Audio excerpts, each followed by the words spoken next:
Pengangkutan udara yang menawarkan penerbangan terus merupakan antara faktor penting bagi menarik kehadiran pelancong. Pastinya ia bukan sahaja membolehkan pelancong untuk sampai terus ke destinasi yang dituju, malah menjimatkan masa perjalanan. Untuk merealisasikan hasrat untuk meningkatkan jumlah kehadiran pelancong ke Sarawak, Kementerian Pelancongan Negeri mengambil inisiatif menyasarkan potensi dari Hong Kong dan Singapura sebagai hub tumpuan. Baru-baru ini kementerian itu memeterai perjanjian kerjasama bagi penerbangan terus Hong Kong Airlines ke Kuching yang berlangsung di Hong Kong. Wartawan Jamaliate bersama juru kamera Sari Jimmy ada butirannya. Mengetuai rombongan Menteri Pelancongan Sarawak, Dato' Amar Abang Johari Tunopeng yang menyifatkan perkembangan positif antara Hong Kong dan Kuching menandakan satu lagi pencapaian dalam industri pelancongan Sarawak. Beliau berkata Sarawak amat bertuah kerana dipilih sebagai negeri pertama di Malaysia untuk menerima penerbangan terus Hong Kong Airlines. Ia bukan sahaja akan membolehkan Sarawak tidak lagi bergantung kepada Kuala Lumpur sebagai hub penerbangan ke negara itu, malahan bertepatan dengan matlamat Sarawak yang menyasarkan untuk mempunyai hub penerbangan terus dari Singapura dan Hong Kong. Saya rasa bahawa dasar saya untuk memberikan tekanan kepada dua hub yang penting, very important hub, iaitu Hong Kong dan Singapura, dapat kita laksanakan kerana sebagaimana yang kita tahu bahawa kita tidak dapat hanya bergantung kepada Kuala Lumpur. Katanya lagi, Sarawak menepati ciri berbeza yang ada di negara itu kerana Kuching merupakan kawasan yang memenuhi kategori pertengahan bandar dan kaya dengan kehijauan alam semula jadi, manakala Hong Kong pula kota metropolitan yang mempunyai penduduk paling padat di dunia. Bagi penolong pengarah komersil Hong Kong Airlines, Michael Burke, kelebihan yang dimiliki oleh Sarawak itu tidak dapat disangka lagi sehingga membuka ruang kepada persetujuan dalam menawarkan penerbangan terus tersebut. I think it's one of those very fast-growing markets in the region, and it has an awful lot to offer. It has a very strong business demand, business travel demand, which is why we are serving the route. Melalui pemeteraian perjanjian kerjasama itu, Hong Kong Airlines akan menawarkan penerbangan terus 2 kali seminggu, iaitu pada setiap Selasa dan Jumaat dari Hong Kong ke lapangan terbang antarabangsa Kuching KIA bermula penghujung April ini. Penerbangan terus dari KIA ke Hong Kong pula yang menggunakan pesawat A320 akan bertolak pada hari berikutnya, iaitu Rabu dan Sabtu. Kelebihan yang bakal dimiliki Sarawak kerana bakal menikmati penerbangan terus Hong Kong Airlines ke Kuching tidak lama lagi perlu dimanfaatkan sepenuhnya. Justru kerajaan negeri perlu merangka strategi jangka panjang bagi menarik lebih ramai rakyat negara ini untuk datang berkunjung menikmati keindahan di Sarawak. Selain itu juga, ia juga perlu dimanfaatkan dengan usaha untuk memperkukuhkan hubungan dua hala dalam bidang-bidang yang lain. Laporan Jamaliate bersama juru kamera Sari Jimmy dari Hong Kong untuk TV1. Sarawak selaku tuan rumah bagi penganjuran Sukan Malaysia SUKMA yang ke-18 memilih tarikh 22 Julai ini sebagai pembuka tirai bagi acara tamasya SUKMA kali ini. Manakala perasmiannya pula akan berlangsung pada 23 Julai. Menteri Pembangunan Sosial Tan Sri William Mawanikom memberitahu tarikh tersebut signifikan kepada rakyat dan kerajaan negeri Sarawak kerana ia bersamaan dengan peristiwa mencapai kemerdekaan daripada pihak pentadbiran jajahan Inggeris. Also have its own history.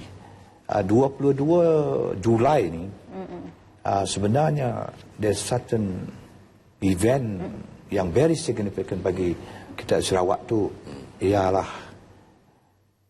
tarikh kita mencapai kemerdekaan. 22 Julai. Our self-government date. Jadi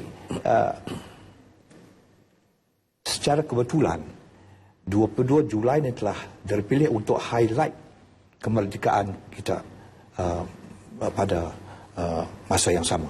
Jadi that in itself already highlighting Sukan Malaysia yang the most prestigious. Menyatakan demikian dalam rancangan TV Nang Rindo yang diterbitkan oleh Radio Televisyen Malaysia RTM melalui saluran TV1 semalam, beliau memberitahu persiapan untuk penganjuran Sukma ke-18 hampir siap sepenuhnya. Beliau turut menyeru masyarakat tempatan untuk sama-sama bersedia menyambut kedatangan atlet-atlet dari seluruh negara. Sementara itu, turut ditemu ramah dalam rancangan tersebut, Pegawai Penyelaras Sekretariat Sukma, Afendi Kelly, memaklumkan bahawa sambutan terhadap pengambilan sukarelawan Sukma ke-18 amat menggalakkan. Tambah beliau, lebih 2,700 orang telah pun mendaftar secara dalam talian walaupun ia dibuka pada 18 Februari dengan tarikh tutup pada 18 Februari. Beliau turut menyeru supaya orang ramai, penduduk-penduduk dari seluruh negeri untuk menyertai larian baton promosi Sukma ke-18 Sarawak 2016 dengan menyaksikan sambutan menggalakkan selepas dilancarkan di Bandar Lawas, Limbang dan Miri baru-baru ini. Menurutnya lagi, acara tersebut akan berlangsung pada 20 Februari ini di Pekan Berkenu dan Beluru sebelum ke Pekan Marudi dan Telang Usan pada 21 Februari ini.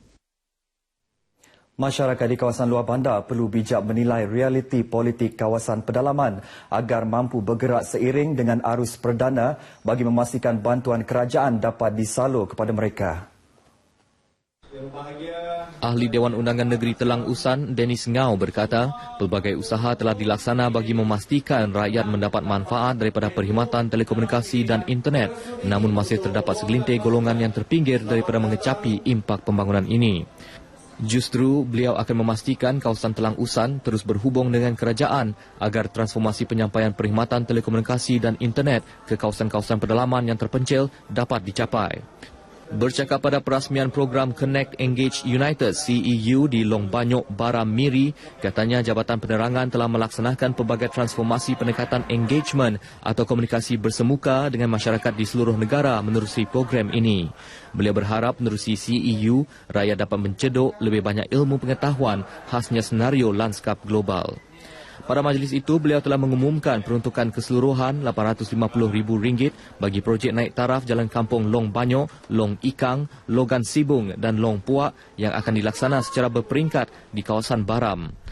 Geran projek luar bandar MRP sebanyak RM10,000 turut disalurkan masing-masingnya kepada Jawatan Kuasa Kemajuan dan Keselamatan Kampung serta kaum wanita Long Ikang dan Long Banyok selain peruntukan RM5,000 masing-masing kepada gereja kedua-dua kampung terlibat. Semangat kejiranan yang kian terhakis pada masa kini perlu dipupuk kembali terutama dalam istilah menjaga tepi kain orang dari aspek positif. Ia bagi memastikan keselamatan kampung dapat dibendung secara bersama. Menteri Muda Pendidikan Awal Kanak-kanak dan Pembangunan Keluarga, Rozi Yunus berkata, tanggungjawab menjaga keselamatan tidak seharusnya diletakkan di atas bahu pihak penguasa semata-mata, sebaliknya penglibatan masyarakat turut diperlukan. Ini termasuk kes-kes yang melibatkan penderaan, jenayah pecah rumah, rogol dan sebagainya yang memerlukan kerjasama daripada masyarakat setempat agar tindakan segera dapat diambil. Beliau berkata demikian pada majlis pelancaran Skim Rondaan Sukarela SRS Rukun Tetangga Kampung Angus di Berkenu Miri. Katanya peranan SRS dilihat amat signifikan dalam usaha mencegah kejadian jenayah dengan adanya komitmen daripada penduduk setempat bersama pihak polis. Beliau berharap melalui SRS dapat memupuk semangat kekeluargaan dan menjadi asas untuk menyatu padukan penduduk pada peringkat kampung dan masyarakat yang lain. Setakat ini dahulu sumbangan berita dari Sarawak untuk Lintas Langsung N5 petang ini. Berita seterusnya bersama Norlela di Angkasa Puri. Silakan.